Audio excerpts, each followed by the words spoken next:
Press the bell icon on YouTube and don't miss another update. Cut the Clutter, as you know, usually talks about politics, government, things like that, things that I can sort of do standing on my head. That is provided I could stand on my head. Today we talk about something enormously more serious, and that is cricket. So I'm breaking a rule, or I'm being less lazy and actually keeping a couple of sheets of paper, because in cricket you can't go wrong with figures and things, otherwise you had it. So the provocation is this whole kerfuffle over Virat Kohli's admonition of a fan. What does it remind us of? It reminds us of the fact that this is not an Indian cricket team of nice guys. You really want nice guys to play in your team and lose everything? Or you are happy to have a few nasty competitive fellows who go out and play to win, and they can say things that can annoy a lot of people? You make your choice. If you look at the history of Indian cricket, all of us are cricket historians and coaches in our minds. If you look at the history of Indian cricket, 2001 onwards, Indian cricket has seen a transformation. That transformation came with the original bad boy of Indian cricket, Sourav Ganguly. You remember, it was his team which, after having been defeated so badly in one test match, turned things around at Kolkata against Australia. Steve was Australia, who were considered unbeatable around the world. India broke their momentum, and they have never really fully recovered from that.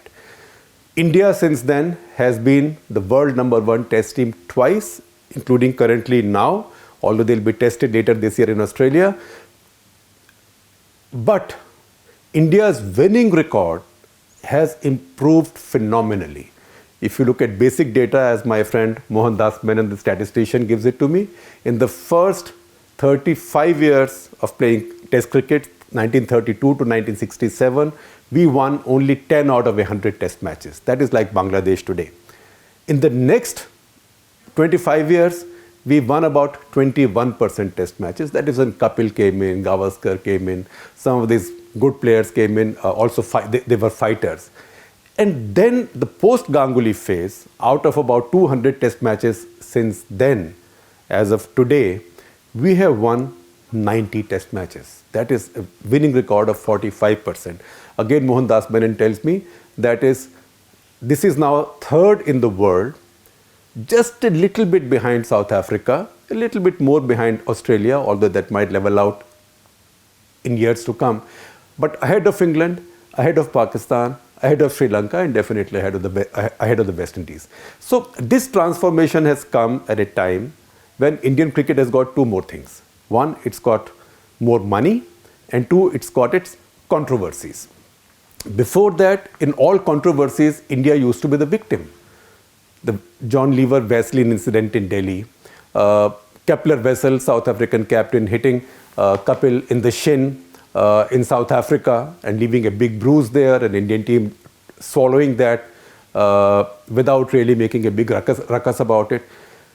2001 onwards, situation changed, and controversies involving Indian cricket usually started having the other team as the victim. Remember Monkeygate? Now you can be on this side of the argument or the other, but the fact is that India was not really the victim in that one.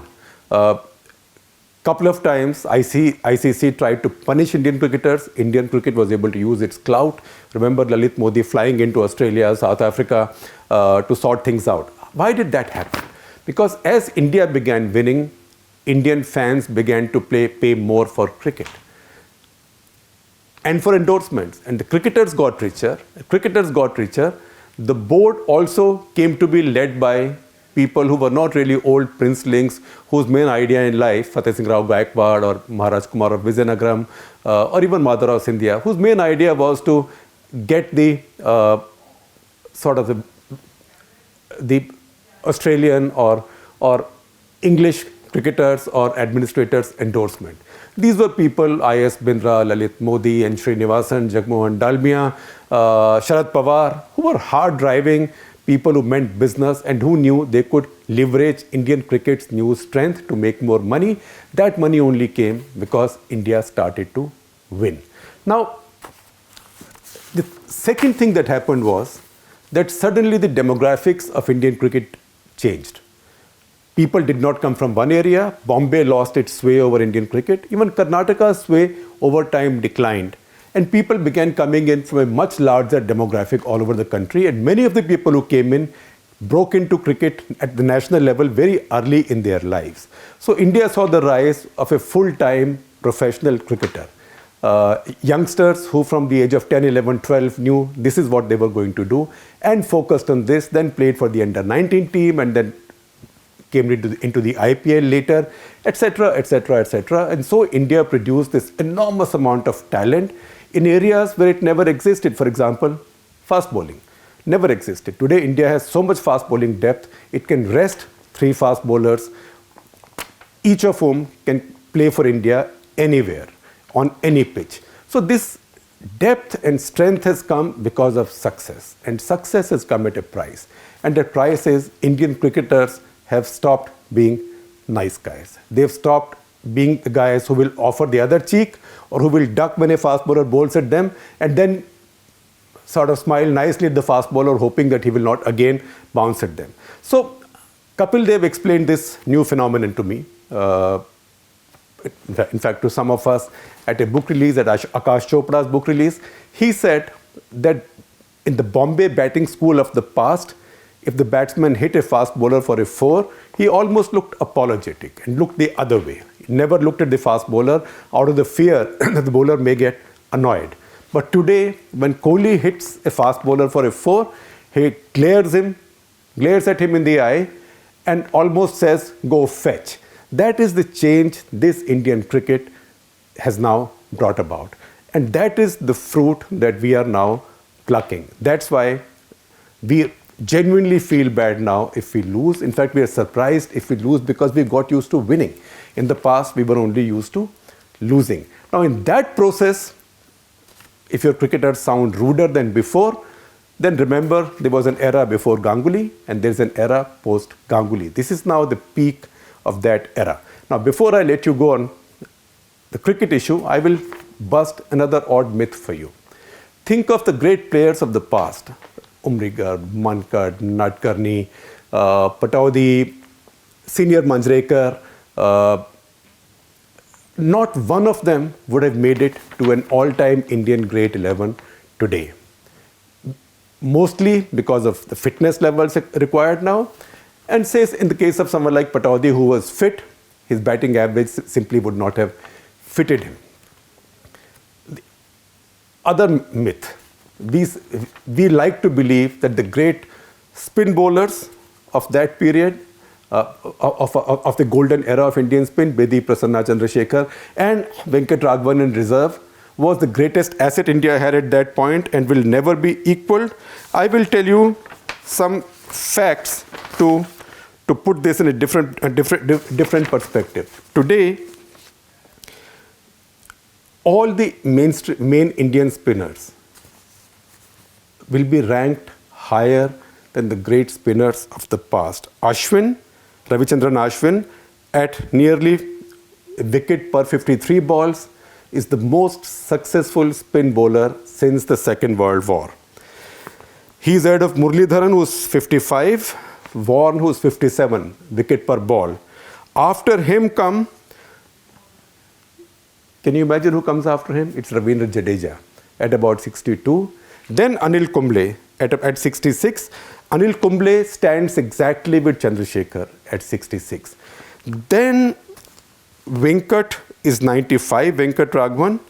And even Bhaji is above Venkat Raghavan and Bedi at 80. So this is a completely different cricket. Look at this cricket differently. Look at these cricketers differently. Look at this cricket administration differently. And look at controversies differently. And when you look at controversies, remember, in almost no controversy now, India is the victim. Even in Bangalore, when Virat Kohli called out Steve Smith for his so-called brain fade, you remembered at that point that the same Indian team much earlier had let John Lever get away with his Vaseline incident. This Indian team would not let that happen. Many had again complained about Kohli having bad manners, complaining, threatening to walk off. or being rude at his press conference, but he won that test match and he won the series. So that's what it takes to win now. I am very happy that Indian team has gone through this transformation. Having said that, before we conclude today's Cut the Clutter, remember something happened 2 years ago on this date?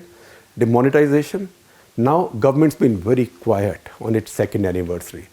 Anniversary of surgical strikes, they come out and do all kinds of tamasha, but demonetization, they'd rather not talk about, although there was some defense by the finance minister.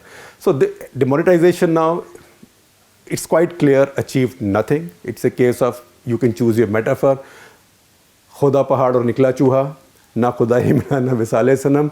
And government might want to say to you, chodo kal ki baat purani. But whenever economic history of India will be looked at, whenever political economy will be studied, I think demonetization will come back at us and say something like, "Tu mujhe yun bhula na paoge." It is probably the biggest single economic blunder by an Indian government.